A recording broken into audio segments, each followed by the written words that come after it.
Hello, everybody. Just wanted to give you a little rundown of the MyCoach app, which is going to be our hub for communication and check-ins and all that jazz. So when you first receive the little welcome text to the MyCoach app, it will give you a passcode, some digits of numbers. So when you click the link that it shares to you, it'll take you to the MyCoach app to download. You put in your email, and then as your password, you put in those numbers that are listed as the passcode. So then you'll see on my screen here, there's the black icon that says MyCoach.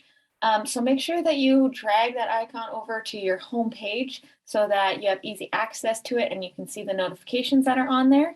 So to get started, first, we want to make sure that we can receive the notifications, that our phone is set up so that we see whenever you get messaged. So on your phone, go to Settings, click Notifications, scroll down until you find the app MyCoach, click on that, and just make sure this little button here is clicked Allow Notifications so that you know you're getting everything.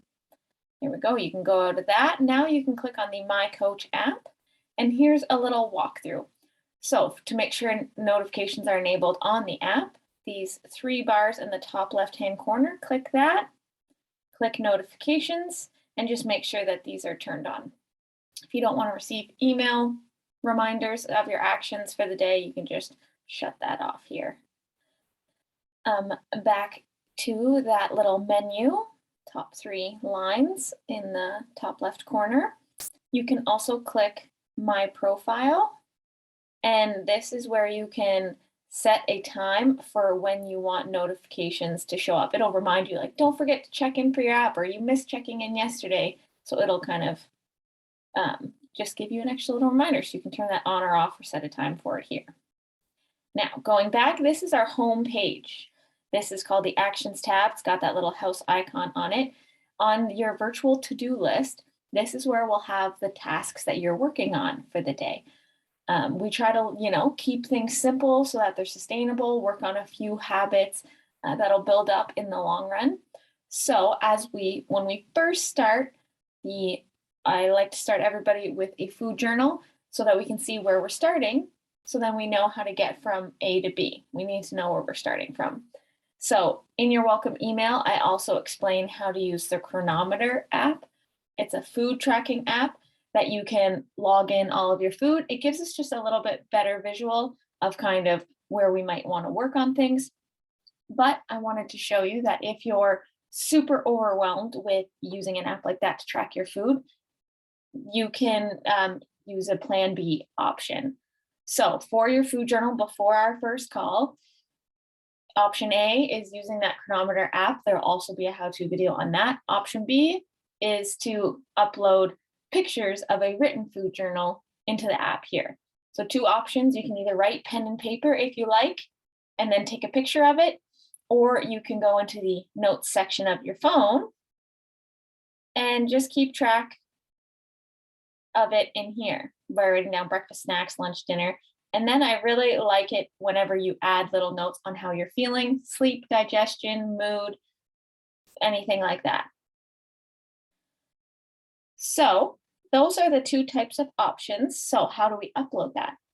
So on the app, if you click data, there's two spots here, data or metrics. And this is where we're going to kind of upload our starting metrics. So for the food journal specifically, let's go over that first. There's an area here that says food journal. This is where, if you're not using the Chronometer app, this is where you upload your food journal. So you click on that. There's a little plus button here on the top right. And if you decided to take a screenshot photo in the notes section of your phone, you just go to your gallery, and then wherever your screenshot is for that day, you click on that and it uploads it in there. If you wanted to take a picture, you take a picture of the pen and paper written food journal, and then you click the plus button and upload it here, and that's kind of what it'll look like. You can exit out of there. So those are two options for your food journal. Try to write down as much details as you can, because that'll help us hit the ground running. So other than the food journal, the other things where we like to get some baseline data of is some photos.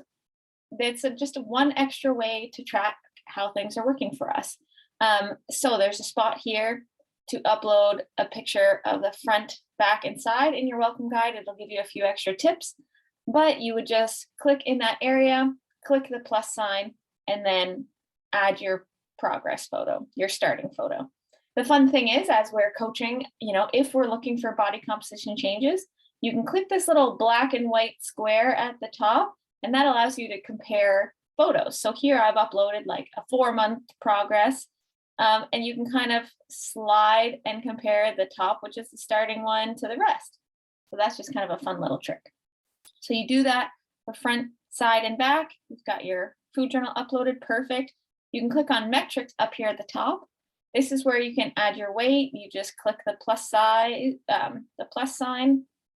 add whatever your weight is, and that's where we'll keep track of those changes. We'll decide together how often we want to add that depending on what goals we're working on. Also, it's good to show, to take some baseline data of measurements of our body. If you're comfortable doing this, you just get a soft measuring tape and you go, there's some more details in the welcome guide, but to add the data in, you just click the plus sign, add in your value, and then click add. So that is for that. And then here on the bottom, messages, you can communicate with me if you have any questions, message me through there. And then, and then resources. If there's some resources to kind of help make this journey easier for you, you click on resources at the bottom right, and you'll find them in here. General guides, it's just, you can look through these. There's a ton of recipes in there. And then if I send you any recipes that are specific to you, you click on personal resources and they'll be in there. So play around, look through that. Now to where we'll be most of the time, the actions tab. We're back to that home page. This is our virtual to-do list. So the first task is upload your food journal. So at the end of the day, if you've done that, uploaded your food journal, whether in the Chronometer app or pictures on here, you click upload food journal, and then it'll say done or not done. So I'll click done. And this just allows me to see that you're following through on the action. It doesn't mean success or failure. Just be honest with it. Something happens and you had to click not done. Then we'll just notice if there's a few days where the task that we're working on is clicked as not done, we'll know to just either adjust things or provide extra support. And then whenever you see icons on the homepage with a little graduation cap icon here beside benefits of drinking water, if ever there's any like educational info or lessons I want to share with you with what we're working on, then you will click that and it just gives you a little lesson about something. If it's super informative and you really enjoyed it, you just click the heart there at the top. And then when you go to resources, you click favorite lessons and it'll be in there. So back to the home actions page, you've got a calendar here at the top. If you forgot to check in the day before, you can go back. If you want to see what's happening tomorrow, you can click ahead and just take a peek. But that should be enough to get you started. If you have any questions, don't be shy to reach out, and I'm excited to be on this journey with you. Thank you for being a part of it. All right, well, I hope you enjoy the rest of the day.